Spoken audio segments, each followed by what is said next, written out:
Hey everybody, welcome to Hills and Gills. Chuck here with you today, and we're going to be tying up a little spinner blade type jig. Whether you're a smallmouth fisherman, trout fisherman, walleye fisherman, whatever you may be fishing for. I've caught largemouths on these back in the days, as known as the little roadrunner type jigs.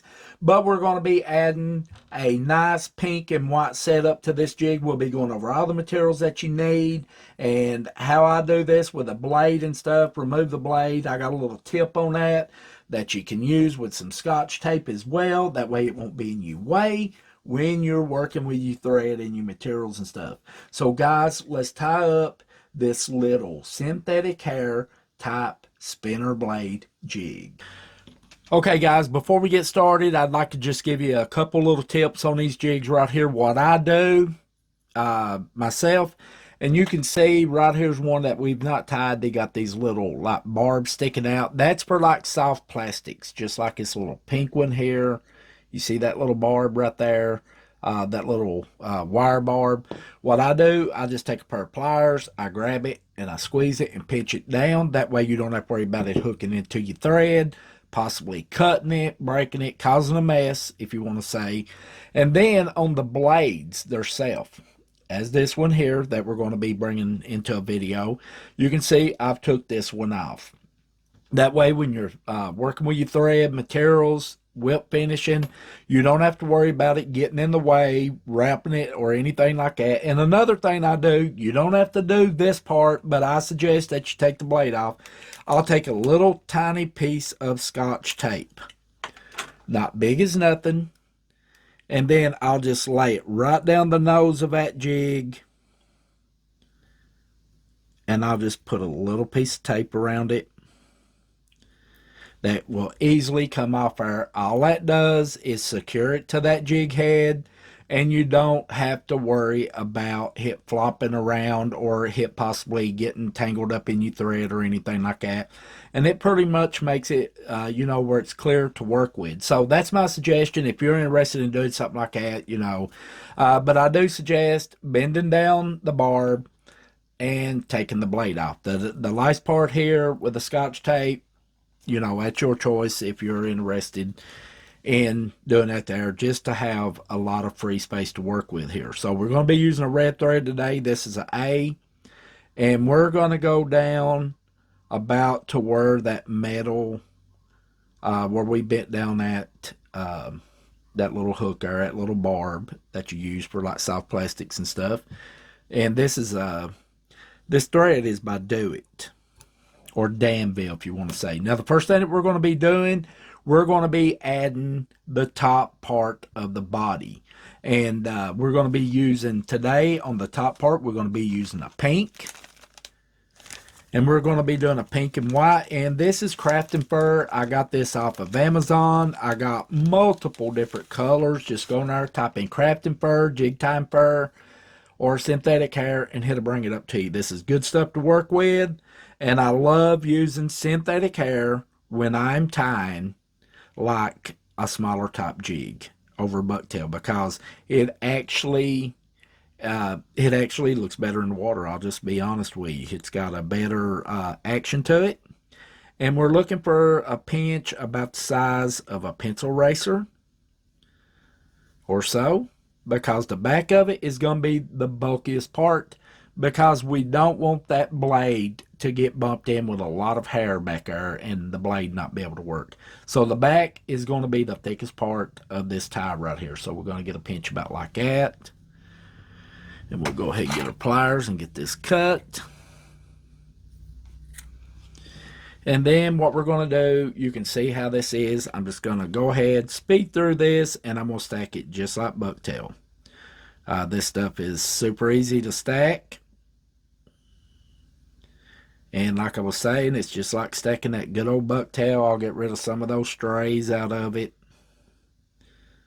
But all in all we're doing is just getting this stacked up.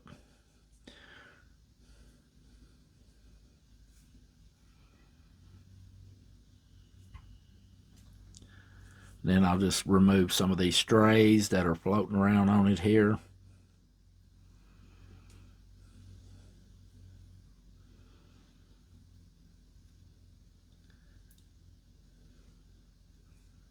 Get him measured up there. And we want it to come back about 1/4 of an inch off the hook right here. So we'll get him measured, get him cut, and then we'll get him spinned around to where he needs to go. So the way I like doing it, I like laying it right against the back of that jig head on top. I give him a couple loose wraps where I can manage and work with him. And then I'll just go ahead, push forward, and twist it. Take your time and work with it. You don't have to be in a rush. And just make sure that it's just laying on there and it's on the top. So that's going to be the top of the jig there. Give him a couple more wraps there. I'm about got him where he needs to go. And when you get it around where it needs to go, you'll be able to see the bottom of the hook, the shank of the hook going around. So that looks pretty good. And we don't want this jig all bulked out and to be a giant jig. This is going to be for like trout, smallmouth. Smallmouth loves pink. And it's just going to be an all-around good little river type jig, or if you're fishing like ponds or lakes as well. So we got that done right there. That looks excellent. So the next thing we're going to be going with is some polar flash. And this is called pink pearl. You can see the pink in it, and then it's got like a flash to it, like a pearl look. And that is going to go down the center part of his shank just to give it some flash. So we'll just get some out here. Excellent stuff to work with, and this stuff doesn't cost that much. You can build bodies with this. If you just want to do a complete body with this type of stuff here, easily done. I've done that in a couple of videos already. I'll link one right at the end of this one. And then I'm just going to lay it down, and I want this, just a small pinch or so, I want this to lay right back past the hair. I want this to come back. This is going to have some action to it in the water. It's going to be kicking back, kind of looking like a tail, plus right down the center of it. And I want this to come back about 1/4 of an inch off of that hair back there. So that looks pretty good. I'm going to remove a little bit of it. I got too much.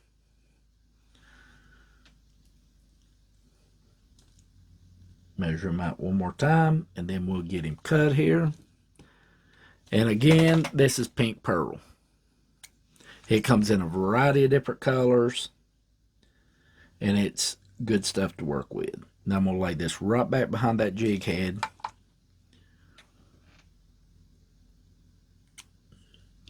Now I'm going to lay this right back behind that jig head, right on top of that shank.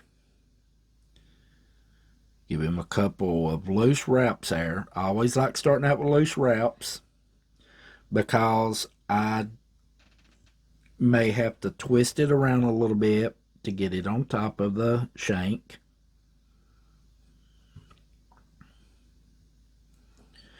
Okay, we got him cut there. That ain't much at all. I'll get a couple of these strays out of it. And then I want this to lay right on top of that shank. So we'll go ahead and take him and lay him right on top of it there. Give him 2 or 3 loose turns there. That way, if we need to move it from one side to the other, we can. Just about like that. That looks pretty good right there. And then I like just getting it all pinched together, and then build that collar up on him. Locking him in. These are excellent little jigs to fish with, especially when you put your own body on them. That just makes it that much better. Now, we're getting down here at the bottom. This is the part that I don't want my little blade to be bulked up and be bumping into stuff. Now, this is a little bit, I think I put a little bit too much of this flash on. So what I'm going to do is just grab a little pinch of it right here. You can always take away if you need to. There we go. That looks much better on him right there now. And then we're just going to take a light pinch of white. Again, synthetic hair. Great stuff to work with. as I say in all my videos when I'm using it. And we're just going to get a very small pinch of it. Not much at all.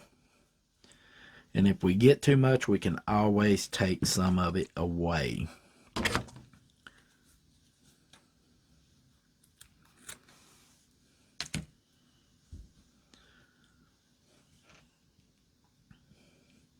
Okay, that's the white synthetic, and I just need about half of that. So I'll remove a bunch of that stuff right there. Get rid of it.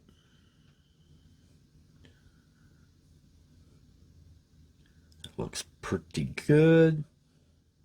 And it doesn't even have to go all the way back to the pink. This is just a little bit of color that's going to be added to it. We're going to lay this right on back behind that jig head, push forward a little bit, let it kind of flare out on the back of that jig head, give him a couple loose turns there. Make sure we got him even on both sides. That is the most important thing. And then we're just going to kind of pinch all this up together. And then we're just going to start building this collar up.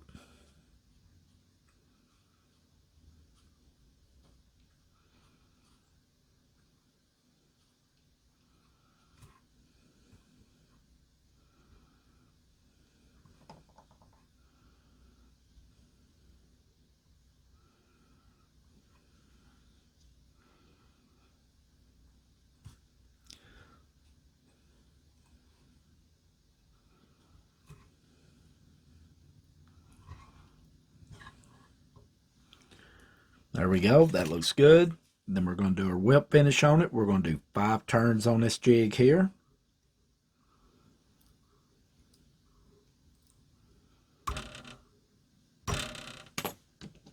Seat him in good. Wrong scissors, but it'll get the job done. And then we're going to take our UV resin and we're just going to build this collar up here. I like putting quite a bit on this. If you ain't got UV resin, you can use Sally Hansen. You can use Crazy Glue. I suggest Loctite. To me, it's the best on the market for building collars and stuff, working with jigs and flies. And I'm just going to go all the way around this, giving it that shiny look. And this is going to secure that in where you will not have to worry about it coming loose. And then we'll hit it with the UV light.